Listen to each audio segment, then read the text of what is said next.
thrown in jail. He's gone before the governor a few different times.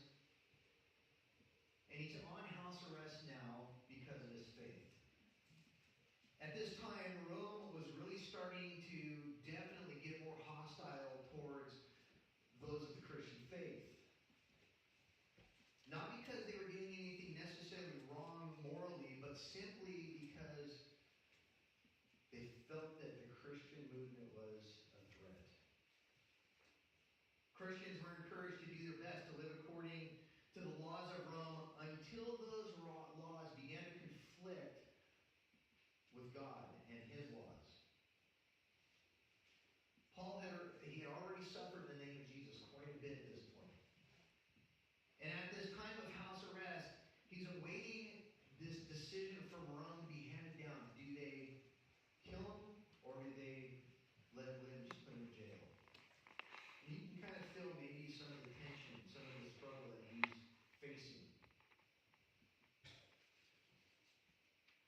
And yet, multiple times over in his letter to the Philippian church, he mentions his joy. That's amazing to me. It's actually pretty convicting, actually, going through this. He mentioned his joy. What was his joy? His joy is he's saved. He's got salvation. His joy is that they were saved, that they had heard Christ, and they had come to know him, and they're following him. He knew that they were going to be in heaven with him one day to see and to be in the presence of God. And he was also joyful that other people were getting saved. They were hearing the message of Christ. And that even though he has suffered so much in the name of Jesus, he had joy because, you know what? This is not my home. I'm a citizen of heaven. And he had joy because he knew. He knew that he was going to see Jesus face to face. And that's where his heart, his mind, his eyes, his intention, his life was to be focused. Paul has lived an adventurous life. Adventurous is not probably the right term, maybe. But nonetheless, it has been an adventure in Christ, and one that he would not give up. Because for him, it was absolutely worth it. He experienced the peace that passes all understanding in the midst of all of what was going on, the struggle, the strife, the hard, the good. Paul wrote in Philippians 4, towards the end of this letter that we're going to look at in a minute, he said, "Always be full of joy in the Lord. I say it again, rejoice." He says, "Let everyone see that you are considerate in all of you do, so let your life show it." And he says, "Remember, the Lord is coming soon.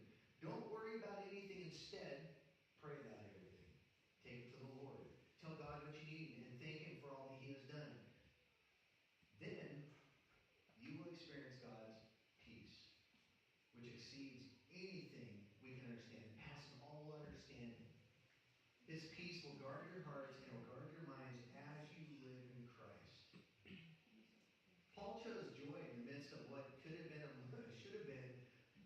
moments of maybe despair, fear. He's under house arrest and he's awaiting Rome to bring that decision. Do we kill him, or do we just leave him in jail? And yet Paul chooses joy. He says, hey, live in joy. Paul chose to set his mind upon the Lord coming soon, which meant living as if the Lord could come back at any moment. That was his choice. He had a mindset. He had an intention in his living. And like I said, before we read these verses in a moment, or this morning, I want to ask us a few questions. These questions may feel a little pointed, and that's intended, to be honest with you. Because here they are. What steps are you taking to know Christ better?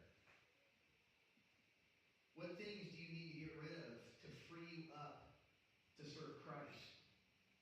What kind of race are you running for Christ? What kind of opposition do you face in your struggles to live as a Christian? Do you know what that opposition is? What is it that's tripping you up? What things do you need to add to your everyday life to help remind you to obey God? What spiritual workout or training do you need to set up in your life to help you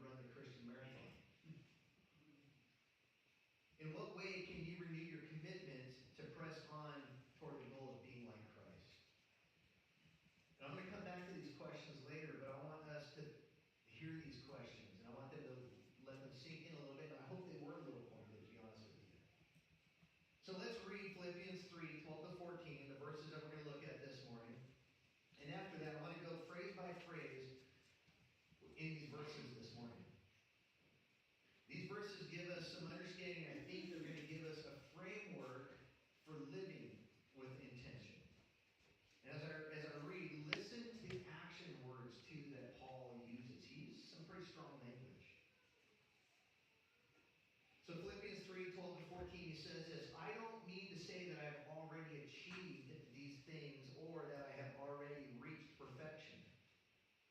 But I do say this, but I press on to possess that perfection for which Christ Jesus first possessed me. Then he says, no, dear brothers and sisters, I have not achieved it. He says it again. But I focus on this one thing. So he gives us a little secret. He brings us into the secret here. Forgetting the past and looking forward to what lies ahead. I press on to reach the end of the race and receive the heavenly prize for which God, through Christ Jesus, is calling us. So like I said, I want to look at each phrase. So the first one in verse 12 there, when he says, I don't mean to say that I've already achieved these things or that I have already reached perfection. In the previous verses, Paul shares that he thought perfection wasn't doing good things. It was about doing the right things, about earning God's approval. He thought being righteous in God's eyes was, like I said, doing good things. He thought being righteous in God's eyes was by earning God's approval through being good, following the law. He says that being righteous actually comes by way of faith in Jesus. Jesus is the one who makes us righteous. This is a very important thing for us to remember and to remind ourselves on a regular basis. Righteousness is not something that we earn, that we did, that we gained in some way, shape, or form. Through something that we've done in ourselves, we've changed, we've made it. We don't do anything to earn righteousness. We live in righteousness. Jesus is the one who makes us righteous. He's the one who made us righteous. Let me read 2 Corinthians 5:21. For God made Christ, who never sinned, so the one who is righteous, the one who's righteous with God, the one who's righteous before God, who is righteousness itself. For God made Christ, who never sinned, to be the offering for our sin, so that we may be made right with God through Christ. We may be made righteous. So in other words, it's through Jesus who took our punishment for sin that we become righteous. Jesus took our unrighteousness, he takes it from us, and he actually gives us his righteousness. My identity is no longer the one who is unrighteous, who's sinful, a sinner. I'm not, it bothers me actually, to be honest with you guys, when I hear believers say, well, I'm a sinner saved by grace. No, you're a saint who's been saved by grace who struggles with sin still. That's a different thing, by the way. Yes. Because it's identity. Because I've been made righteous because of Christ. Christ has put his righteousness upon me. That is who I am. And that's what Paul wants to make sure they understand. Jesus took our unrighteousness. He gave us his righteousness. We didn't earn it. He freely gives it to us. And what Paul is getting at in this verse is that he is growing in his faith. He says, look, I have not achieved it yet. I'm not perfect yet, but I am going to strive for that. I'm going to run that direction. I'm going to run towards righteousness because that's who I am, because that's what I've been called to do, because that's Christ. So what he's getting at is this. I'm still growing in my faith, people. Yes, he may seem like he has it all together because of all the great things that he has done, how zealous he has been for Christ, and is now, even at that moment, how zealous he was to live out Christ. But he still has room to grow in Christ. And you and I also have room to grow in Christ. It doesn't matter if you've been going to church since your very first week of life, or if you started yesterday. You have room to grow in Christ. It doesn't matter if you've claimed to know Jesus for 75 years or 75 minutes. You have room to grow in Christ. Sin still lurks around the corner. We still get tempted by sin, you and I both do, because we live in a fallen world and we live in this fleshly pen, if you will. And there are still selfish desires that get our attention that we must put to death. We got to kill and run from. And we see that in Romans 7 and 8. Paul even says this in Romans chapter 8, 19. He says this, and you probably can relate to this. He says, I want to do what is good, but I don't do it. I don't want to do what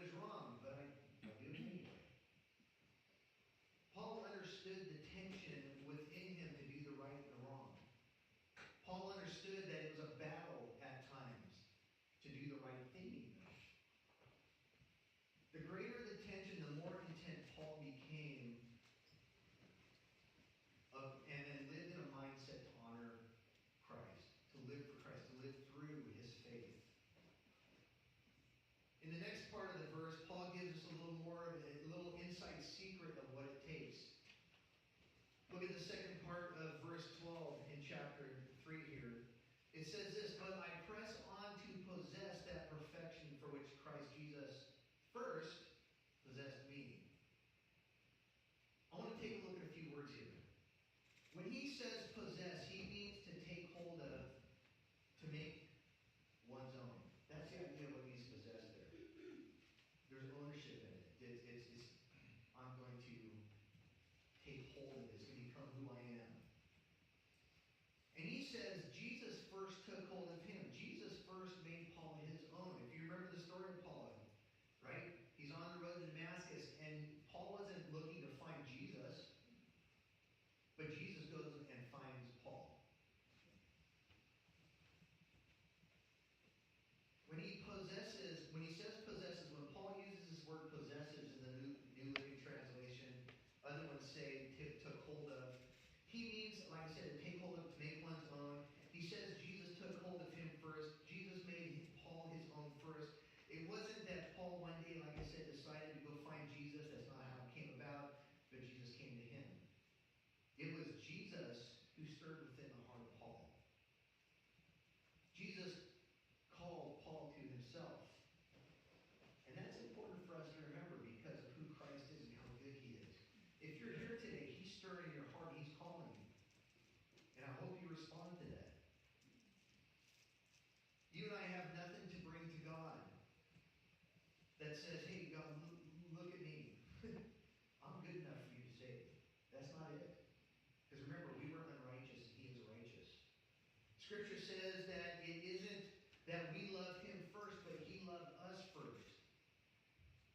And Paul is speaking in these verses here, Paul is speaking about Jesus saving him when he talks about this possessing. Jesus has made, like I said, Paul his own. And since Paul is now God's child, Paul wants to press on to make Jesus his own.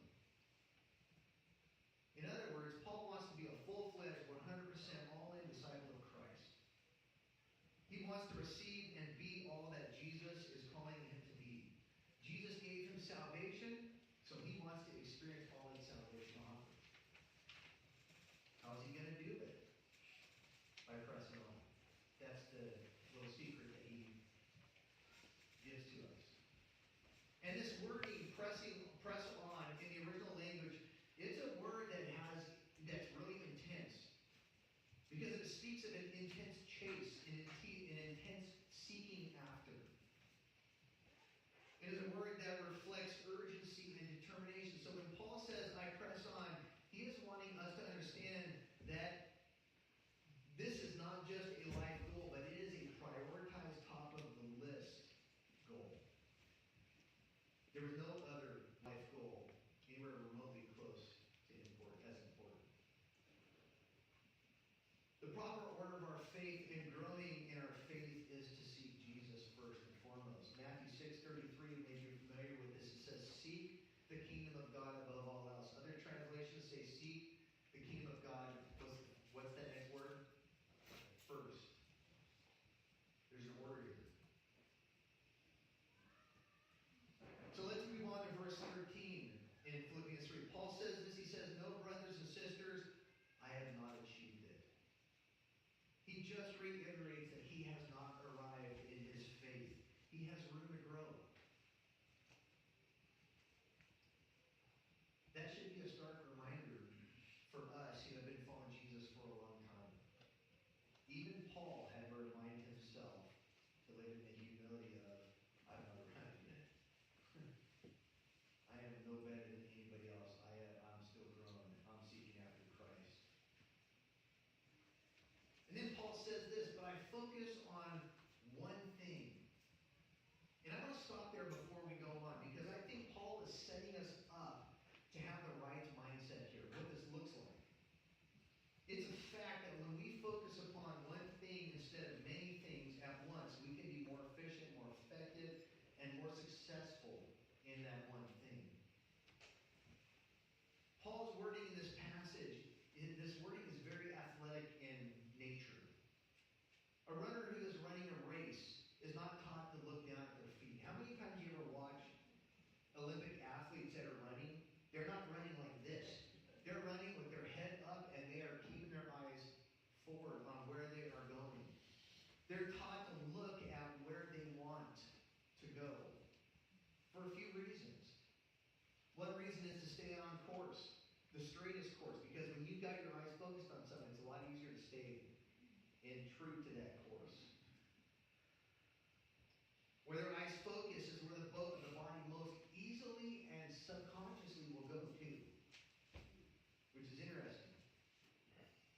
reason is when you're looking at your target and focusing on your goal, it can prompt you to keep pushing forward. And the third reason is knowing where the end is helps us to stay. It helps you to make adjustments along the way, physically and mentally, in order to get to the finish line. And in 1 Corinthians 9:24-27, Paul describes that this race, this running, this pressing on, it takes work. It takes training to press on. He says this in 1 Corinthians. He says, don't you realize that in a race everyone runs, okay? But only one person is going to get the prize. So run to win. All athletes are disciplined in their training. They do it to win a prize that will fade away, but we do it for an eternal prize. So I run with purpose in every step. I'm not just shadow boxing. He's just not just in the air. There's intent and purpose to what he's doing. And he says, I discipline my body like an athlete, training it to do what it should. There's strong language here. There's a good picture for us of what it looks like to run the race of Christ, to run that Christian marathon. Paul's analogy in 1 Corinthians gives us understanding that to press on, one must train. You got to train. There is discipline involved. There's determination. There's focus. There's hard work. Hebrews 12:1-2 gives us some more athletic language to help us understand what it means to press on. The writer of Hebrews says this. The writer of Hebrews says, let us strip off every weight that slows us down. Not some. Every weight that slows us down from growing in Christ. Let us strip off every weight, everything that slows us down, especially the sin that so easily trips us up. And let us run with endurance the race that God has set before us. We do this, though, he says, by keeping our eyes on Jesus, the champion who initiates and perfects our faith. The writer of Hebrews tells us that in order to press on, we've got to strip off. You've got to lighten your load. You've got to get the things that are the hurdles, the things that are between you and the end goal, the things that are going to make it harder for you to get there. You've got to get rid of those things.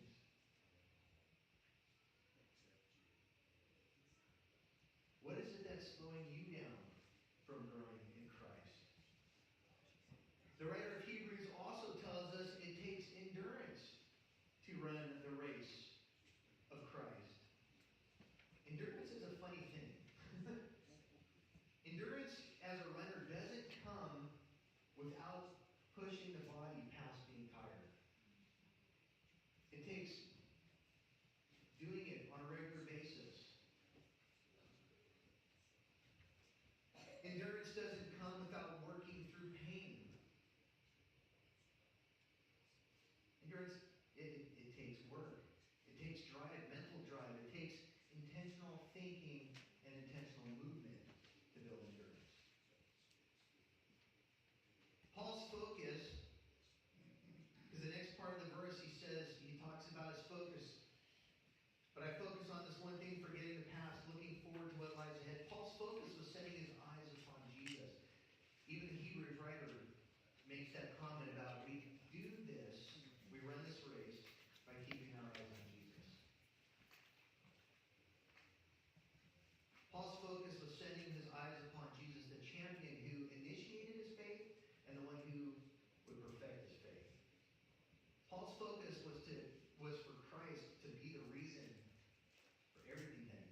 fixated upon Christ. And with that, Paul's one focus was, like I said, was to live the reality as a citizen of heaven. To live the life God called him to live, a life according to the gospel. And then Paul says in the rest of verse 13, he says, forgetting the past and looking forward to what lies ahead. That's the one thing I'm focusing on, is looking ahead. And that word forgetting there, just so we're clear on it, means to dismiss from the mind. It was Paul's way of saying this: stop dwelling on the past. Start looking to what's ahead. He wasn't saying forgetting as in completely forgetting, ignoring, dismissing. But what he's saying is don't dwell upon those things so that they are the things that you are looking back towards, because you're going to trip up if you do. Look forward. Keep your eyes fixated on Christ. When the New Living Translation says look forward, it doesn't quite give justice to the wording that Paul is using, by the way. The NASB does a better job here of using these words, straining towards. Because here's the picture. The picture is a chariot race. Again, it's this athletic language of the day. He's speaking about a chariot race.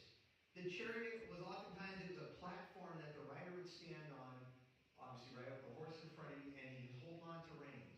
Sometimes their feet were buckled in, sometimes they weren't, but anyway, he's on this platform, he's holding the reins, his horse is going, and you can imagine, sometimes they had sides, a lot of times they didn't.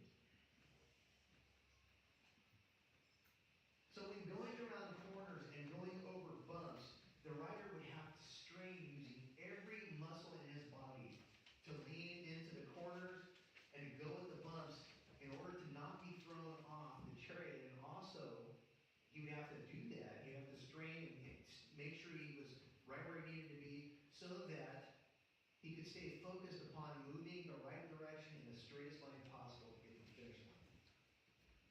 So Paul uses some pretty strong language here when he talks about pressing on, about looking forward. So let me read a few verses that have to do with not dwelling in the past, but keeping our eyes towards our future reality in Christ. Luke 9:62 says, but Jesus told him, anyone who puts a hand to the plow and then looks back is not fit for the kingdom of God. That's pretty strong language. 2 Corinthians 5:17, this means that anyone who belongs to Christ has become a new person. They become righteous. The old life is gone, a new life has begun. Ephesians 4:22-24 kind of sums all this up. It says this: throw off your old sinful nature and your former way of life, which is corrupted by lust and deception. Instead, he says, let the Spirit renew your thoughts and your attitudes. Put on your new nature, created to be like God, truly righteous and holy. Paul was not focused upon his past about who he was. He wasn't even focused really upon the here and now either. Paul was focused upon what was ahead, what was coming, where he was going. He was intently living as if Jesus was coming back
or we won't.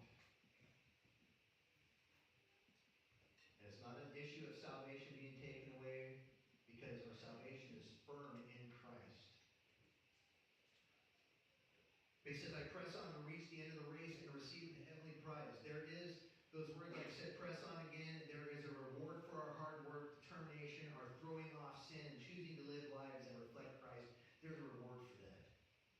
That reward is to know Christ more intimately. That reward is others seeing Jesus in us.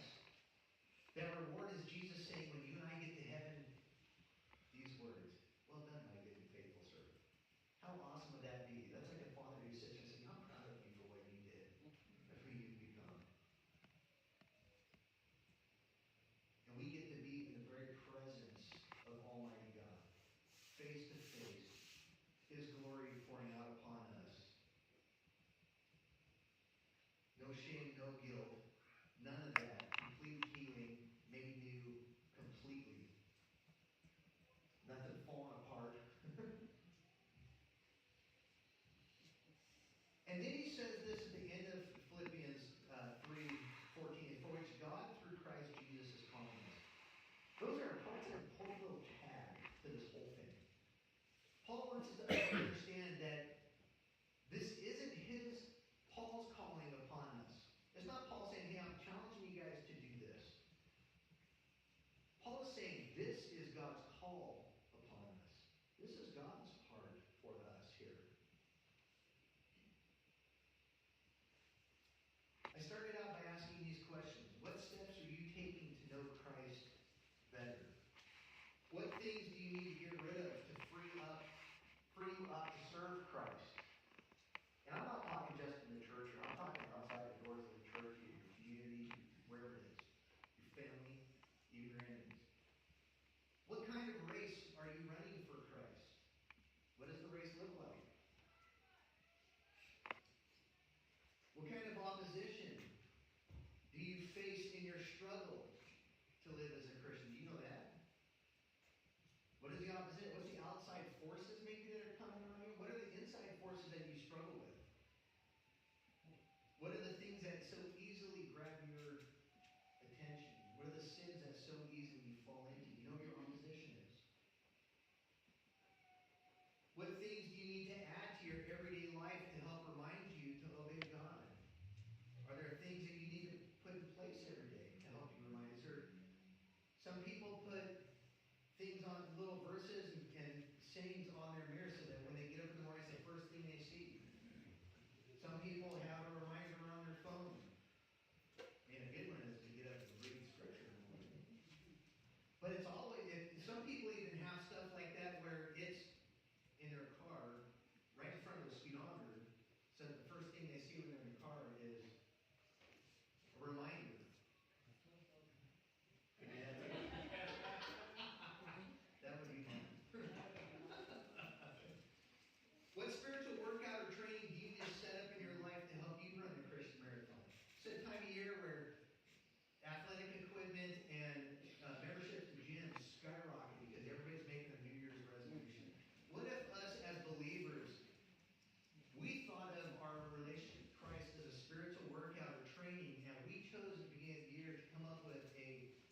you're intentional in it, you're going to see Christ meet you right there.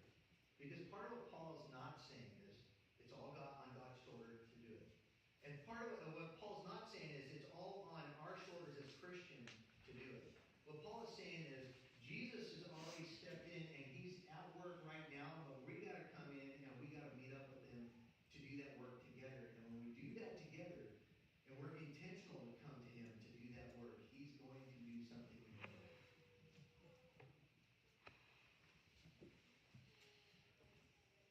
Takes determination, takes intentionality. 2025.